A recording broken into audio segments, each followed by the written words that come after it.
نبیل ایک ذہنی اور قابل طالب علم تھا۔ وہ پڑھائی کے ساتھ ساتھ غیر نصابی سرگرمیوں میں بھی حصہ لیتا تھا۔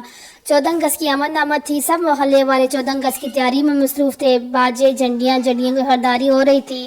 وہ اکثر سوچتا کہ اس طرح جشن آزادی منا کر کیا اپنا فرض ادا کر لیتے ہیں؟ کیا پاکستان کو ہم سب سے یہی چاہیے؟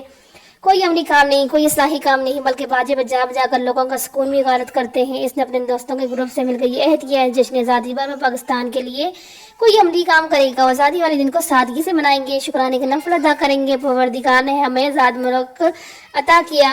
وہ عملی کام یہ طے پایا ہے کہ اپنے اپنے گلی محلے کو صاف رکھیں گے، کچرا نہیں پھیلائیں گے، نہ خود پھیلائیں گے، نہ پھیلانے دیں گے۔ سب بچوں نے اپنے اپنے گھر والوں کو زور دیا یہ سب کرنے کے لیے۔ جو چاند ایک گرانے ایسے تھے جو عمل نہیں کرتے تھے، وہ بھی یہ سب کو دیکھا دیکھی مجبور ہو گئے کرنے پر۔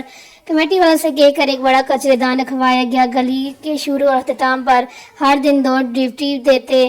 اگر کوئی باہر کچرا پھینکتا نظر آتا تو اسے جرمانہ دینے کو کہا جاتا۔ وہ جرمانے کے ڈر سے معافی مانگ کر آئندہ نہ پھینکنے سے باز آ جاتا۔ یوں 14 اگست کے روز آنے تک ان کی گلی صاف ستھری لگ بہار دہا دے رہی تھی۔